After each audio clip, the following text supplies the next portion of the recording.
Hello everyone, welcome to student.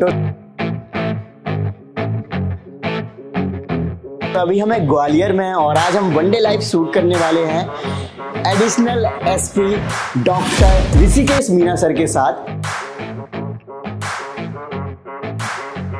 Sir को यहाँ पर crime branch and traffic police का भी चार्ज मिला हुआ है। सर के बारे में अगर आपको मैं एक और इंटरेस्टिंग फैक्ट बताऊं तो सर ने करीब 4 to 5 year as a medical officer Tihar jail में सर्विस दी है। तो साथ ही साथ एक और चीज है, अभी ग्वालियर में इलेक्शन भी है, तो इलेक्शन में आरडीएन लाइव हम शूट करेंगे, तो वो भी एक अलग सा एक्सपीरियंस होगा। सो चलिए मिलते हैं अमेजिंग पर्सनालिटी से। हेलो सर, नमस्ते। Hello, namaste. How are you? I'm good, sir. What about you? I'm good also. Yeah. This side. Okay so friends, अभी सुबह के अराउंड 10 AM हो चुका है और ये टाइम होता है ब्रेकफास्ट का। सो सर, अभी वॉकी टॉकी पे आपने जैसे कि शॉर्ट में देखा होगा, कुछ बातचीत कर रहे थे, फिर मीटिंग कर रहे थे। तो सर ये क्या मीटिंग होती है, किस तरीके से होती है जी? एक्चुअली ये हमारा रोजाना का एक ड्रिल है। दिन की शुरुआत से पहले जो हमारे सीनियर ऑफिसर्स हैं, एसपी साहब और हम सभी एडिशनल एसपी जी, हम जो दिन का एजेंडा होता है उसको तय करते हैं और जो हमारा सबऑर्डिनेट स्टाफ है उसको हम इंस्ट्रक्ट करते हैं कि आज किस लाइन पे काम करना है और क्या स्पेसिफिक टारगेट को अचीव करना है। कह सकते हैं कि ऑफिस जाने के पहले एक मीटिंग हो जाती है जहाँ पे सारी चीजें एक्सप्लेनेशन हो जाती है। हाँ, इसमें एक बहुत मतलब डेली की पुलिसिंग हमारी थानों से होती रहती है, लेकिन कुछ स्पेसिफिक पॉइंट होते हैं, लॉ एंड ऑर्डर के पॉइंट होते हैं, वीआईपी ड्यूटीज होती है, या जैसे अभी इलेक्शन चल रहा है तो इलेक्शंस को लेके कुछ स्पेसिफिक इंस्ट्रक्शंस होते हैं। तो वी यूज टू सिट मतलब टुगेदर इन आवर हाउसेज, और यहाँ से पूरा ग्वालियर पुलिस का जो हमारा फोर्स है वो एक साथ इस इंस्ट्रक्शन को सुनता है, क्योंकि फिजिकली मिलना रोजाना पॉसिबल नहीं है, तो हम इसके थ्रू सभी से जुड़ जाते हैं। इसकी फ्रीक्वेंसी काफी ज्यादा है फिर जब पूरा शहर कनेक्ट हो रहा है। इसमें पूरा ग्वालियर का पूरा जिला कनेक्ट हो रहा है, ये स्पेसिफिक फ्रीक्वेंसी पे काम करता है। हर जिले की ये स्पेसिफिक फ्रीक्वेंसी होती है और पूरे सभी जो थाने हैं वहाँ सभी स्टाफ इनको बैठ के सुनता है और उस हिसाब से जो हमारे जो इंस्ट्रक्शंस होते हैं उन पे आगे वो काम करते हैं।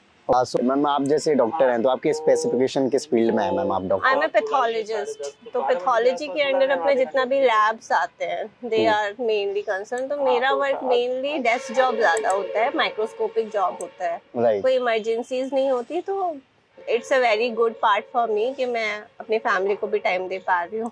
राइट।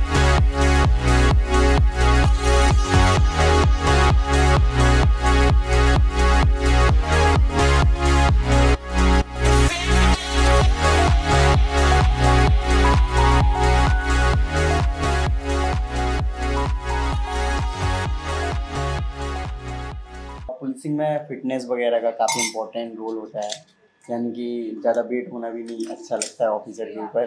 तो ये सब आप कैसे मेंटेन करते हो और फूड वगैरह कैसे, मतलब प्रॉपर न्यूट्रिशन जो है वो बॉडी को मिल पाए? बिल्कुल, देखिए कि जो हमारा यूनिफॉर्म का प्राइड में मज़े तभी आते हैं जब आपको बिल्कुल आप चुस्त रहें, दुरुस्त रहें और फिट रहें, और यूनिफॉर्म आपकी बॉडी पे जम मिलनी भी चाहिए। अगर आपका वेट बढ़ जाएगा तो फिर वो यूनिफॉर्म बड़ी बेकार लगती है। तो हमें एनपीए से यही सिखाया जाता है कि आपको पूरा throughout the career, throughout the life आपको कहीं ना कहीं आपकी सेहत को बना के रखना है, अपनी फिटनेस को बना के रखना है। तो एनपीए हमें ये सिखा देता है कि क्या फूड हैबिट्स होनी चाहिए और किस तरह से आप अपने वेट को मेंटेन कर सकते हैं। तो ज़्यादातर एक तो हमारा जो रेगुलर एक्सरसाइज होती है वो तो है ही है, उसके अलावा जितने भी जो ये फास्ट फूड है मैं उनको अवॉइड करता हूँ। मॉर्निंग में सुबह या तो लेमन वाटर या उसके बाद में लेमन टी, और फिर उसके बाद बहुत ही लाइट या लिक्विड में ज़्यादा प्रेफर करता हूँ सुबह के ब्रेकफास्ट में। अच्छा, ये जो मिक्स सब्जी के साथ बना रखा है, जनरली इसके साथ हलवा बनता है जो मीठा होता है, बट ये काफ़ी टेस्टी लग रहा है। और जैसे देखा जाए ये क्या एक्चुअली ये उपमा है, और ये जितने भी इसमें वेजिटेबल्स हैं ये हमने किचन गार्डन में ही मतलब ग्रो कर रखी हैं। ना इनमें कोई फर्टिलाइजर का यूज़ होता है और ना किसी और तरीके के किसी केमिकल का। टोटली ये वर्मी कंपोस्ट से तैयार मतलब बड़ा हुआ वेजिटेबल्स हैं। अच्छा सर, ये फैमिली के साथ ऐसे रेगुलर बेसिस पे ब्रेकफास्ट लंच डिनर कर पाते हैं, फिर स्किप होते रहते हैं ज़्यादातर टाइम? एक्चुअली कोशिश करते हैं कि मॉर्निंग में हमारा ब्रेकफास्ट साथ में हो, और इवनिंग आफ्टरनून में मैं लगभग 2 से 5 के बीच में मेरा टाइम थोड़ा सा वेरी करता है। कभी 3 बजे आना हो गया, कभी 3:30 या कभी ऊपर नीचे, बट ट्राई करते हैं कि मैडम और हम साथ में बैठ के ही लंच लें। और फिर थोड़ा इनको वेट करना पड़ता है कोर्स, और लंच में डिनर में भी जाते जाते हम लोगों का कोशिश रहती है कि कहीं भी जहाँ पे भी हूँ तो लंच पे साथ बैठ के डिनर भी एक साथ बैठ के किया जाए। और मैडम का बिल्कुल सख्त आदेश रहता है कि भाई नहीं, टेबल पे बैठ के खाने में, टीवी के सामने।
सर आप अपने फैमिली बैकग्राउंड के बारे में बताइए, साथ ही अपना एजुकेशन बैकग्राउंड बताइए। यार मैं बड़े ही एक डिसेंट से फैमिली बैकग्राउंड से आता हूँ। मम्मी पापा किसान हैं, अभी भी किसानी करते हैं, खेती बाड़ी करते हैं। गांव का रहने वाला हूँ, और माँ बाप की मेहनत से और उनके जो एक विजन था उसको हम चारों भाई पढ़े लिखे, और मैंने SMS मेडिकल कॉलेज जयपुर से MBBS किया है। और उसके बाद 4-5 साल दिल्ली में जॉब करने के बाद मैं अभी IPS में। राइट, जैसे कि आपने बताया कि आपका MBBS बैकग्राउंड रहा है और आपने 4-5 साल जॉब भी करी है एज ए डॉक्टर, तो सर आपने तिहाड़ जेल में जॉब करी है, और तिहाड़ जेल का तो हर किसी को नाम पता होगा, मुझे नहीं लगता कि बच्चा को भी मालूम ना हो। और आपने सर वहाँ पे छोटा राजन जैसे जो गैंगस्टर या डॉन कहे जाते हैं जिनको हर कोई जानता भी है, तो उनका भी आपने इलाज किया, तो सर थोड़ा सा कुछ एक्सपीरियंस ऐसा हो जो शेयर करना चाहें आप? देखिए एक्चुअली वो बहुत ही यूनिक एक्सपीरियंस था। UPSC से मेरा रिक्रूटमेंट हुआ, और मैंने अपने चॉइस में मैंने कहीं भी तिहाड़ जेल को अपना चॉइस मतलब फिल नहीं किया था। उसके बावजूद मुझे तिहाड़ जेल अलॉट हुआ, तो एक बहुत बड़ी एंजाइटी थी उसको ज्वाइन करने से पहले। बट जितनी चीज़ें बाहर से दिखाई देती हैं वो ऑल टुगेदर अंदर जाके थोड़ा सा अलग एनवायरनमेंट है। और वहाँ डॉक्टर फेटर्निटी की बहुत अच्छी इज्जत होती है, चाहे वो प्रिजनर्स हों या फिर स्टाफ हो वहाँ का। और हमारा काम भी बड़ा यूनिक होता है कि जो सबसे ज़्यादा डिस्ट्रेस में है या वो किसी भी वजह, हम उस पर नहीं जाते कि वो किस वजह से जेल में आया था, वहाँ हमें तो हमारे एज ए उसको मरीज हम देखते थे। और काफ़ी बड़े बड़े गैंगस्टर्स, पॉलिटिशियन और ब्यूरोक्रेट्स वहाँ सब लोग आते हैं किसी न किसी वजह से, तो हम सबको एक सामान मान के उनका इलाज किया। बट बड़ा ही थ्रिलिंग एक्सपीरियंस मैं उसको बोलूँगा, यूनिक एक्सपीरियंस था। और शायद तिहाड़ जेल में रह के मुझे थोड़ा पढ़ाई का भी टाइम मिल पाया, और उसी वजह से मैं UPSC निकल। सर आपने अभी बताया कि आपको एंजाइटी थी कि तिहाड़ जेल में ज्वाइनिंग हुई, साथ ही आपने बताया कि अभी आपका थ्रिलिंग एक्सपीरियंस रहा वहाँ पे, और हम भी ये सोचते हैं कि वहाँ पे फांसी पे लटका दिया जाता है, जैसे कि जो एक निर्भया केस था जो सबसे ज़्यादा पॉपुलर हुआ था, तो वहीं पर बताया जाता है। तो आपके माइंड में बैक ऑफ द क्या चल रहा था? और जैसे आपने बताया कि ऐसी चीज़ें होती नहीं है जो हम सोचते हैं। देखिए तिहाड़ का जो नाम है अपने एशिया की सबसे बड़ी जेलों में से वो है, और देश दुनिया के बड़े ही खूंखार मतलब हिस्ट्री सीटर से लेके आतंकवादी तक वहाँ पे रखे जाते हैं। लेकिन जैसे मैंने पहले बताया कि हमें उन चीज़ों से सरोकार नहीं होता। एज ए डॉक्टर हम वहाँ ट्रीटमेंट करने के लिए होते हैं। उसके साथ साथ हमें सब तरह के इस तरह के लोगों से मिलने का मौका मिलता है, उनकी कई बार जाने अनजाने में उनकी लाइफ में उनके बारे में जानने का मौका मिलता है। तो ऑल टुगेदर वो बहुत ही डिफरेंट एक्सपीरियंस होता है।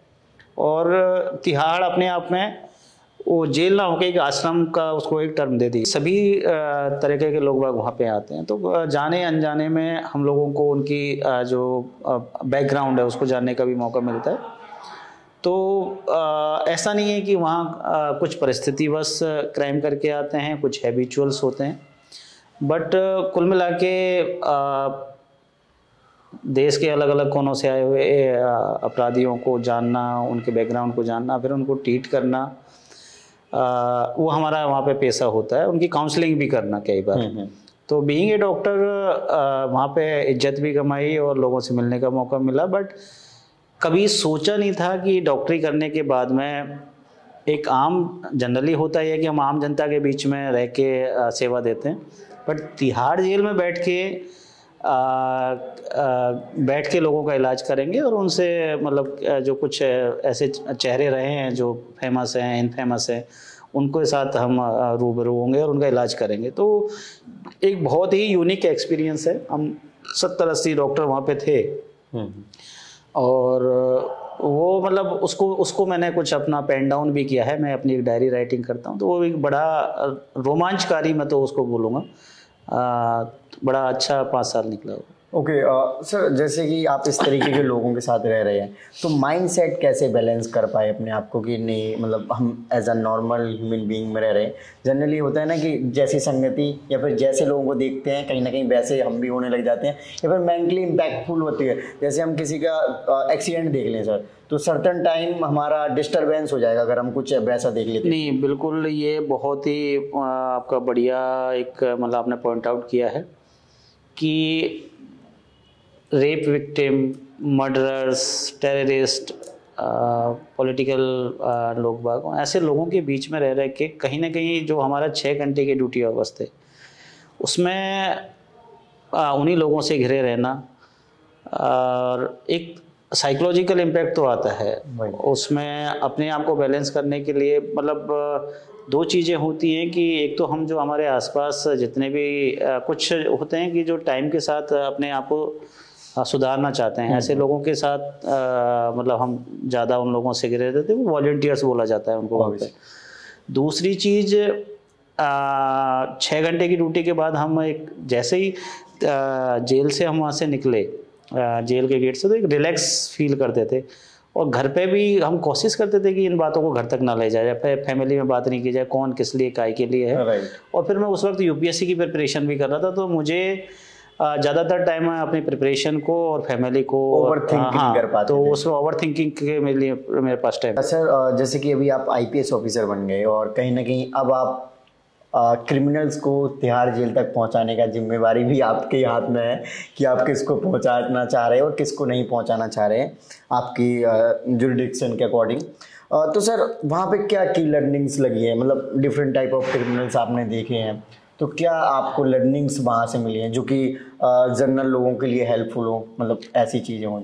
हाँ देखिए, हाँ मतलब ये बिल्कुल ही कॉन्ट्रास्ट पिक्चर है कि आज से 4 साल पहले मैं क्रिमिनल्स का इलाज कर रहा था, उनको मरहम लगा रहा था, और आज मैं यूनिफॉर्म में बैठ के आज ऐसे क्रिमिनल्स को कहीं ना कहीं का जो हमारा क्रिमिनल जस्टिस सिस्टम है उसके सामने लेके आ रहा हूँ, ताकि उनको सज़ा मिले या जो भी न्यायालय उनके जो भी डिसीजन ले। बट पुलिसिंग में आने जो मेरा डॉक्टरी का एक्सपीरियंस तिहाड़ जेल में था, मैंने कभी सोचा भी नहीं था, लेकिन अभी जब मैं यहाँ क्राइम से डील करता हूँ, क्रिमिनल से डील करता हूँ, तो एक मुझे कभी पता भी नहीं चला, कहीं सबकॉन्शियस माइंड में मेरे एक बहुत ही अच्छी चीज़ है, एक क्रिमिनल मेंटलिटी को जज करने की एक थॉट या फिर एक सिस्टम डेवलप हो गया था, जो मुझे तिहाड़ में मैंने लोगों से डील किया था। तो पुलिसिंग में वो मेरे लिए बहुत ज़्यादा हेल्पफुल हो रहा है कि उनकी मेंटलिटी को समझना और उनके साथ किस तरीके से डील किया जाए। तो अब ये मतलब बहुत आपके लिए बाद में सीखने को मिलता है। जैसे कि अभी आप एडिशनल एसपी है, पहले आपको HSO का चार्ज दिया जाता है, धीरे धीरे करके चार्जेस बढ़ाए जाते हैं। बिल्कुल, तो वहाँ पे चीजें सीखते हैं, आप ऑलरेडी एक्सपीरियंस हो चुके हैं। बिल्कुल। तो सर ये जैसे ग्वालियर है, और ग्वालियर ये चंबल एरिया में आ जाता है, तो यहाँ पे डाकू वगैरह या फिर जो लोगों की मानसिकता है, तो कहीं ये चीजें अभी आज भी झलकती हैं, और आज क्रिमिनल इधर मिलते हैं तो किस टाइप के मिलते हैं जनरल? देखिए, ये पूरा ग्वालियर चंबल का जो एरिया है ये इनफेमस रहा था कभी डकैती और डकैट्स की वजह से 80-90 के दशक तक। तो अभी डकैती और डकैट्स यहाँ से बिल्कुल ख़त्म हो गए हैं। जो कुछ ऐसे लोग थे वो मेन स्ट्रीम में या तो सरेंडर कर दिए या मेन स्ट्रीम में आम जनता की तरह रह रहे हैं।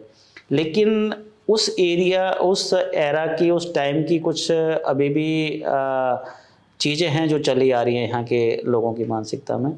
जैसे उस वक्त लाइसेंस दिए गए थे, वेपन्स प्रोवाइड करवाए गए थे कि अपनी रक्षा के लिए, लेकिन आज वो यहाँ लोगों के एक स्टेटस सिंबल बन गया है। लोग बाग उसको दिखावे में यूज लेते हैं, और जो हर्ष फायर होता है, सेलिब्रिटी फायर, उसमें उस तरीके की चीज़ों को यूज लेते हैं। बहुत बड़ा क्रेज है यहाँ वेपन्स का। तो वो एक हैंगओवर में है अभी एरिया। बट ये भी सत्य है कि जैसे ग्वालियर चंबल से बहुत सारे यूथ हमारा सेना में भी जा रहा है, सेना में सेवाएं दे रहा है। यहाँ अच्छे अच्छे मतलब खिलाड़ी भी यहाँ से निकल रहे हैं। तो अगर सिर्फ क्राइम और क्रिमिनलिटी की बात की जाए तो हैंगओवर में है लोगों को, लेकिन उसी हिसाब से यहाँ पे पुलिसिंग भी है। पुलिसिंग बड़ी थोड़ी यहाँ पे सख्त पुलिसिंग करनी पड़ती है, और वो मैन टू मैन डिसाइड करना पड़ता है हमें कि किसके साथ सख्त होना है, किसके साथ सॉफ्ट होना है। ओके, जैसे अभी आपने स्ट्रेंथ की बात करी जाए, मतलब आपके, तो आपने बताया कि आपको क्रिमिनल मेंटेलिटी को पहचानने में काफ़ी आसानी हो जाती है। और आपको और क्या लगता है कि आपके अंदर क्या स्ट्रेंथ और है, और वीकनेस क्या है आपके पास एज IPS ऑफिसर? देखिए, चाहे IPS ऑफिसर हो या कोई और प्रशासनिक अधिकारी, होता तो एक आम इंसान ही है, और उसकी अपनी उसका एक पर्सनैलिटी होती है, उसमें उसके अपने इमोशंस होते हैं। तो जो पुलिस की डिमांड है, जो पुलिसिंग की डिमांड है, इन जनरल ये होता है कि आपको ना चाहते हुए भी सख्त होना पड़ता है। आपको हार्ड हैंडेडली कई बार लोगों को डील करना पड़ता है। कई बार लोग बड़े प्यार प्रेम की भाषा भी मानते हैं और समझ भी जाते हैं। तो हम कभी किसी एक फ्रेम में बन के नहीं रह सकते। तो मैं किसी के लिए सॉफ्ट भी हूँ तो कभी मैं किसी के लिए हार्ड भी हो जाऊँगा। सेम मेरी फोर्स के साथ भी है। कमज़ोरी वाली बात है तो मैं थोड़ा सा जैसे एक रहता है कि जल्दी से किसी चीज़ पे आदमी पे विश्वास कर लेना, तो वो एक मेरी कमज़ोरी है। लेकिन आई थिंक मुझे ये लग रहा है कि बाय द टाइम जैसे मैंने ये यूनिफॉर्म फोर्स ज्वाइन किया तो उसके बाद मैं उस पर मेरा थोड़ा सा एक कंट्रोल कहीं ना कहीं आया। लोड भी काफ़ी हो जाता है, तो माइंड को कैसे बैलेंस करते हैं? क्योंकि कई बार आपके अकॉर्डिंग चीज़ें नहीं करनी होती, आपके जो सीनियर होते हैं उनके अकॉर्डिंग चीज़ें करनी होती हैं, और कल को हम सोच के आते हैं कि UPSC क्लियर कर दिया तो हम ही बॉस हैं और जैसा हम चाहेंगे वैसा करना होगा। बट किसी के अंडर में काम करना होता है तो मन नहीं है तब भी वे कर रहे हैं, तो वो प्रेशर फील होता है कई बार। देखिए, यहाँ इंडिविजुअल कुछ भी नहीं है। जिस डिपार्टमेंट के लिए, जिस सिस्टम में हम काम करते हैं, तो वहाँ एक क्यूमुलेटिव इफेक्ट होता है। एक डिपार्टमेंट के लिए काम किया जाता है, एक व्यवस्था के लिए काम किया जाता है। तो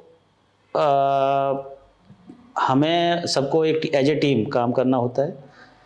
मैं सीनियर के हमारे डायरेक्शंस होते हैं, मेरे अपने नीचे मेरे सबऑर्डिनेट को डायरेक्शंस होते हैं। तो हम सबसे जो हमारा जो मूल मेन मकसद होता है वो आम जनता की भलाई के लिए या व्यवस्था को सुधारने के लिए हम लोग काम करते हैं।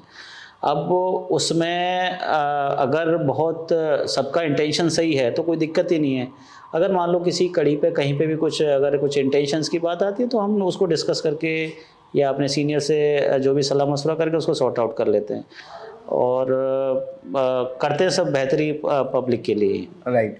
सर, जैसे आप IPS ऑफिसर हैं, लेकिन इसमें भी सर रैंक इम्प्रूव करना और टॉप लेवल के पोस्ट तक जाने के लिए, जैसे आपने सर मेडिकल किया हुआ है तो डेफिनेटली आपका पुलिसिंग में हेल्प होती होगी। तो सर जो इस तरीके की एडिशनल चीज़ें कर रखी होती हैं हमने अपने पास्ट में, या फिर हमारे जो एक्सपीरियंसेस होते हैं, तो वो कितने हेल्प करते हैं ग्रो अप करने में? क्योंकि ग्रो अप का आप कितना भी एज हो जाओ, हर कोई सोचता है ना कुछ करते रहे लाइफ में आगे। नहीं देखिए, मतलब ज़िंदगी में सीखते रहना चाहिए। MBBS किया तो उसका एक 5.5 साल का एक अपना एक्सपीरियंस था, उसको 5 साल मैंने मेडिकल की सेवा में लगाया। उसके बाद इधर आया हूँ, तो ऐसा नहीं है कि मैंने डॉक्टरी को बिल्कुल छोड़ दिया। वो अभी भी कहीं एक इस पुलिस वाले के अंदर, इस वर्दी के अंदर कहीं एक डॉक्टर का एक वो अंश है, वो बच्चा अभी भी जिंदा है। तो वो चीज़ें मेरी टाइम से बाहर आती रहती हैं। पुलिस फर्स्ट रेस्पॉन्डर होती है, we are the first responder. किसी भी तरीके की कोई दिक्कत परेशानी हो जाता है, पुलिस सबसे पहले स्पॉट पे पहुंचती है। तो ऐसे केसेज में हम पुलिस को ट्रेन करते हैं कि कैसे फर्स्ट एड दिया जाए, किस तरीके से कार्डियोपल्मोनरी रिससिटेशन दिया जाए, कैसे किसी आदमी को फर्स्ट एड देकर हॉस्पिटल तक पहुँचाया जाए। तो कई बार मैं अपने फोर्स के लिए इस तरीके की चीज़ें सेमिनार कर चुका हूँ, डॉक्टर्स के साथ मैं ये सब चीज़ें कर चुका हूँ। उसके अलावा जो मैंने चीज़ रियलाइज़ की कि मेरा फोर्स बहुत ज़्यादा ओवरबर्डन है वर्कलोड से, क्योंकि कुछ फोर्स की कमी है, स्ट्रेसफुल जॉब का नेचर है। तो हमारे पास यहाँ रिसोर्सेज हैं, पुलिस के पास यहाँ पे डॉक्टर्स हैं। मैंने उन सब डॉक्टर्स को साथ बैठ के एक प्लान तैयार किया, सभी पुलिस वालों की मेडिकल चेकअप करवाया। तो उससे एक बहुत ही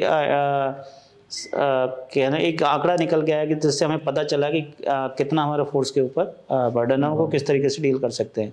तो आज जो 2,500-3 हज़ार लोगों का यहाँ जो फोर्स है, वो उन चेकअप्स के बाद में अपना इलाज करा रहा, थोड़ा बेहतर ज़िंदगी जी रहा है। अच्छा, जो बर्डन की बात आप बार बार कर रहे हैं सर, एक चीज़ अगर देखें, जनरली पुलिस से जो लोग आम लोगों का सामना होता है वो जनरली कांस्टेबल वगैरह से ही होता है। तो उनका जो बात करने का तरीका होता है काफ़ी रूड होता है या फिर एग्रेसिव होता है। तो ये कहीं ना कहीं ओवरबर्डन के वजह से या फिर क्या रीज़न आपको लगता है? देखो, इसमें 2 चीज़ें हैं। ये पहली चीज़ तो ये है कि जो आदमी रोड पे खड़ा है, पुलिस वाला रोड पे खड़ा है, वो 14 से 16 घंटे की ड्यूटी कर रहा है। अब मैं या कोई आम आदमी दूसरा, मान लो ट्रैफिक सिग्नल तोड़ के जा रहा है या रॉन्ग साइड से आ रहा है, उसके लिए वो सिंगल इंसिडेंट है। लेकिन वो पुलिस वाला जो 16 घंटे से ड्यूटी कर रहा है, उसके लिए कितने ही लोगों ने आके उसको नियम को तोड़ा है और उसने रोका होगा। तो उसकी अपनी एक टॉलरेंस लिमिट है। उससे आप एक्सपेक्ट नहीं कर सकते कि 16 घंटे ड्यूटी करने के बाद में मैं हेलमेट ही तो लगा के नहीं आया। तो ये दोनों तरफ से चलता है। पब्लिक को भी समझना पड़ेगा कि लॉ अबाइडिंग हो, और हमारे पुलिस वाले को भी समझना पड़ेगा कि वो भी अपना टेम्पर लूज नहीं करे। कई बार जाने अनजाने में ऐसी परिस्थिति उत्पन्न हो जाती है जिससे कि थोड़ा क्लैशेज हो जाते हैं। लेकिन जो फील्ड में है, जो काम कर रहा है, तो उससे गलती होने की संभावना भी होगी। लेकिन इसमें मेरा अपील यही होती है कि पब्लिक भी लॉ अबाइडिंग होगी तो पुलिस वाला भी आपको कम रोकेगा, कम टोकेगा और आप उससे क्लैश नहीं होंगे। राइट। अभी आपके पास करीब 3 पोस्ट हैं देखा जाए, क्राइम ब्रांच हो गया, ट्रैफिक हो गया, और आप एडिशनल SP हैं ईस्ट के, ग्वालियर के। तो इन तीनों का क्या बैलेंस होता है और किस तरीके से मतलब ये पोस्टिंग दी जा रही है? 3 जनरली एक पोस्ट के लिए सिलेक्ट किया जाता है? नहीं देखिए, इसमें ये मतलब मैं अपने आप को खुशकिस्मत मानता हूँ कि इतने अच्छा चार्ज मुझे मिला हुआ है। और यहाँ मेरे जो साथी हैं उनके सहयोग से और सीनियरों के बिल्कुल गाइडेंस से मैं इन सबको बराबर मैं मैनेज कर रहा हूँ। तो क्राइम ब्रांच का एक अपना कार्य करने का, काम करने का एक अलग तरीका होता है। जो ऑर्गेनाइज क्राइम होता है हमारे मतलब सिटी में, डिस्ट्रिक्ट में, जहाँ पे भी, या फिर आउटर में, तो उसको डील करने के लिए हम क्राइम ब्रांच, तो बहुत ही अच्छी क्राइम ब्रांच की टीम ग्वालियर में है और टीमें बहुत अच्छे से काम कर, अच्छे केसेज भी हमने यहाँ पे उनको किया है। उसके बाद एक ट्रैफिक का बहुत ही इम्पोर्टेंट इशू होता है खासकर सिटीज़ में, क्योंकि अगर आपने ट्रैफिक को रेगुलेट नहीं किया तो आम पब्लिक को बहुत ज़्यादा सीधे अफेक्ट होती है उससे। दूसरा, ग्वालियर में VIP विजिट भी बहुत ज़्यादा होती हैं, तो इसको देखते हुए भी सीनियर को लगा कि ये भी जिम्मेदारी मुझे देनी चाहिए। फिर बाद में जो हमारा बेसिक पुलिसिंग का पार्ट होता है जिसमें थाने हैं, तो ये सब चीज़ें इंटरकनेक्टेड हैं। तो सब जगह थोड़ा टाइम देना होता है। अपना जो टीम है उनको बार बार ब्रीफ करना होता है, उनके लिए टारगेट सेट करने होते हैं। तो ट्रैफिक के लिए अलग टारगेट सेट होते हैं, क्राइम के लिए अलग सेट होते हैं और अपने थानों के लिए अलग होते हैं। और फिर नीचे की जो टीम है, तो उसमें एक जब अगर मैसेज लाउड एंड क्लियर होता है, एक जो लाइन ऑफ एक्शन आपका क्लियर होता है, तो फिर ज़्यादा दिक्कत नहीं आती। राइट। आपको करीब 2 ईयर हो गए हैं ग्वालियर में, और यहाँ पे 4-5 बड़े बड़े दंगे भी हुए हैं जिसमें आपने काफ़ी अग्रेसिव रोल में आगे लीड किया है। तो सर कभी कभी ऐसे डर नहीं लगता है कि आप इतनी सारी भीड़ में आगे जाके कंट्रोल कर रहे हैं? और कई बार ये भी देखा जाता है कि बहुत ज़्यादा भीड़ भी पथराव कर देती है पुलिस वालों को, जिसमें कई बार जख्मी भी हो जाते हैं, कई बार सीरियस इंजरी भी हो जाती है। देखिए अभी एक्चुअली जैसे मैंने बताया कि हमें कभी कभी सॉफ्ट और ना चाहते हुए कई बार हमें हार्ड डिसीजंस लेने पड़ते हैं, हार्ड हैंडेड लोगों को डील करना पड़ता है। ग्वालियर की सबसे बड़ी खासियत यही रही है, और मुझे मतलब बहुत वास्ट एक्सपीरियंस यहाँ पे मिला है।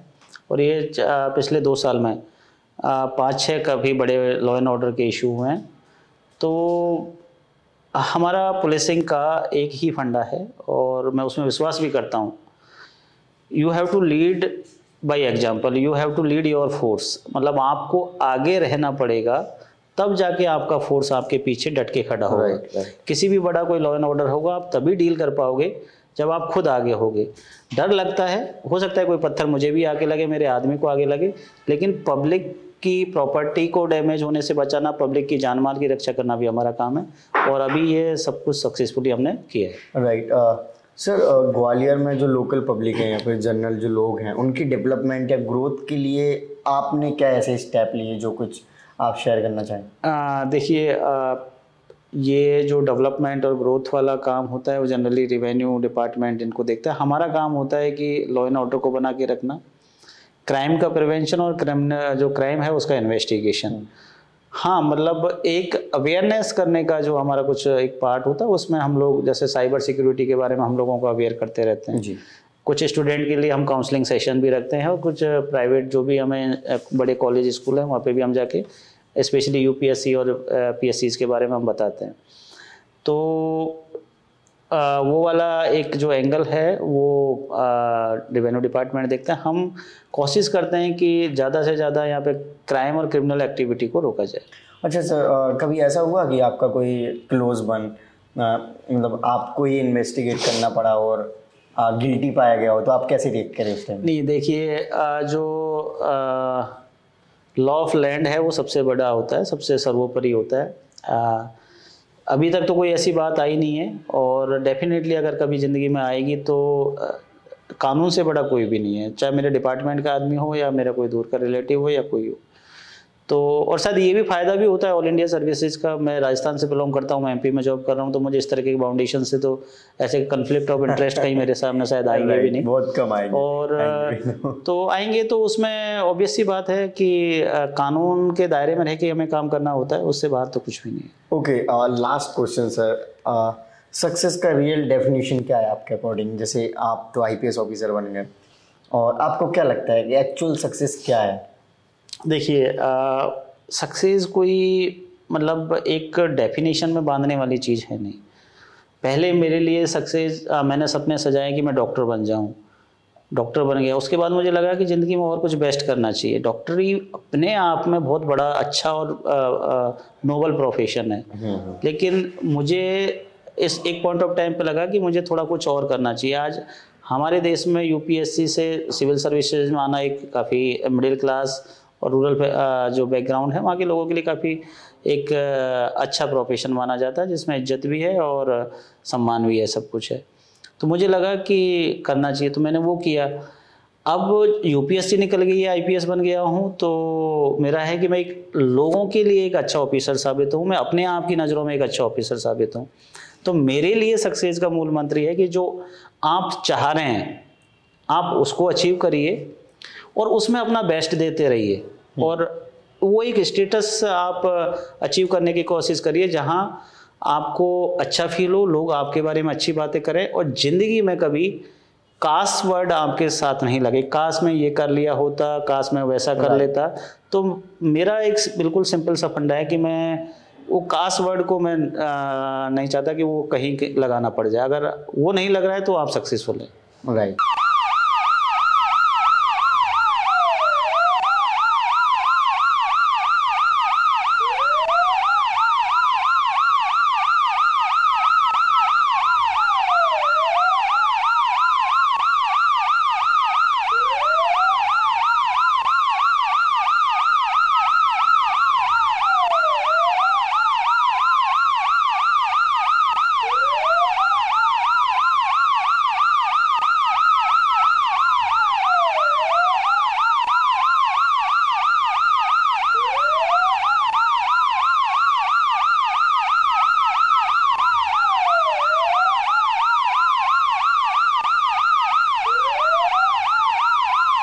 जैसे कि कल इलेक्शन है और आज आपने फ्लैग मार्च निकाला, काफी सारी गाड़ियां थी और बहुत सारे आपके पुलिसकर्मी और ऑफिसर्स थे, तो ये क्यों इम्पोर्टेंट होता है फ्लैग मार्च की, आखिर क्यों जरूरत पड़ती है? एक्चुअली जो हमारा फ्लैग मार्च होता है उसको बेसिक पर्पज होता है एरिया डोमिनेशन के लिए। Area domination in the sense कि इतना बड़ा क्षण होता है, इतना बड़ा मोमेंट होता है कि हर एक आदमी ये फील करे कि हाँ पुलिस है, प्रशासन है, और अगर मुझ पे कोई दबाव आएगा, मुझ पे कोई प्रेशर आएगा, मुझे कोई डराएगा, कोई धमकाएगा, तो मैं पुलिस पूरे एरिया में भ्रमण कर रही है। और आज जिस तरीके से हमने पूरा एरिया डोमिनेशन किया, कल भी हम उससे भी ज़्यादा विग्रस तरीके से, ज़्यादा इंटेंसिटी से एरिया में भ्रमण करेंगे, ताकि हर वो छोटे से छोटे तबके का आदमी अपने आप को स्वतंत्र फील करे, निकले घर से, वोट दे के आए अपने पसंदीदा जो उम्मीदवार है उसको। तो इसका जो बेसिक पर्पज होता है ये है कि एक सेंस ऑफ सिक्योरिटी लोगों के मन में पैदा करना, एक सेंस ऑफ ये मतलब क्या बोलेंगे, ये सेंस पैदा करना कि इस कोई भी लॉ एंड ऑर्डर से ऊपर नहीं है। अगर कोई हमें दबाएगा, डराएगा, तो हम पुलिस को तुरंत कॉल लगाएंगे और पुलिस आके हमें मतलब सिक्योर करेगी। राइट सर, जैसे सुबह से करीब हम 9-10 अराउंड से मिले आपसे और तब से आप कुछ ना कुछ किए जा रहे हैं। हम इवन लंच करने गए और आप पहले ही निकल गए, हम लंच भी नहीं कर पाए। तो ये काफी हेक्टिक शेड्यूल रहता है जनरली। तो मतलब जैसे आज देखो, आज अभी 8:30-9 बजने वाला है और अभी आप घर से बाहर हैं, घर पर नहीं गए। जनरली स्टूडेंट सोचते हैं कि 9 to 5 या 10 to 6 ऑफिस रहता है, उसके बाद एंजॉय करना होता है, और उसमें भी ऑफिसर के अपने हाथ में होती सारी चीजें कर लेते होंगे। नहीं, देखिए जैसे मैंने पहले भी आपको बताया कि हम जो ऑल इंडिया सर्विस के अधिकारियों की जो सबसे बड़ी खासियत होती है वो यही होती है कि हमें लीड लेना होता है। हमारे पीछे 2000, 1000, 3000 जितना भी फोर्स है, जैसे आज ग्वालियर में आज की डेट में लगभग 5,500 से 6,000 का फोर्स है, तो उसमें अधिकारी को लीड लेना होता है। अगर अधिकारी फील्ड में है तो अधिकारी अपने जो सबॉर्डिनेट है उनको हक से कह सकता है कि जब मैं फील्ड में हूँ तो आप भी आइए, मेहनत कीजिए, और जो ये कल इलेक्शन है उसके लिए हमें और ज़्यादा एक्स्ट्रा मेहनत करने की जरूरत है। अगर मैं ही फील्ड में नहीं रहूँगा तो मैं किस मुंह से अपने सबॉर्डिनेट को बोलूँगा कि नहीं तुम जाओ भाई ये काम करके आओ। दूसरा, हम अपने आप से जब फील्ड में निकल के जब चीज़ों को देखते हैं तो हम भी कहीं ना कहीं ये सिक्योर हो जाते हैं कि सब चीज़ें उस हिसाब से हैं जिस हिसाब से होनी चाहिए। राइट। सो फ्रेंड्स, आपने देखा कि आज हमने सर के साथ आधे लाइव कवर किया और लिटरली सर ने काफ़ी कोऑपरेट किया और काफ़ी इंसाइट आपको जानने को मिले होंगे कि पुलिस ऑफिसर्स कैसे वर्क करते हैं और कैसे सिस्टम काम होता है। और आई थिंक आपको भी कुछ मोटिवेशन मिला होगा अगर आप यूपीएससी एग्जाम की तैयारी कर रहे हैं। सर लास्ट में जो फ्यूचर एस्पिरेंट्स है क्या मैसेज देना चाहेंगे? देखिए, यूपीएससी एस्पिरेंट्स या कोई भी पीएससी एस्पिरेंट है, मेरा एक ही बहुत ही मतलब जो सभी से मैं बातें करता हूँ कि अगर आपने कोई सपना सजोया है, आपने कोई कुछ अधिकारी बनने का आपने मन में ठाना है, तो उसके लिए जी जान से लग जाइए, लगन से लग जाइए और जम के मेहनत कीजिए।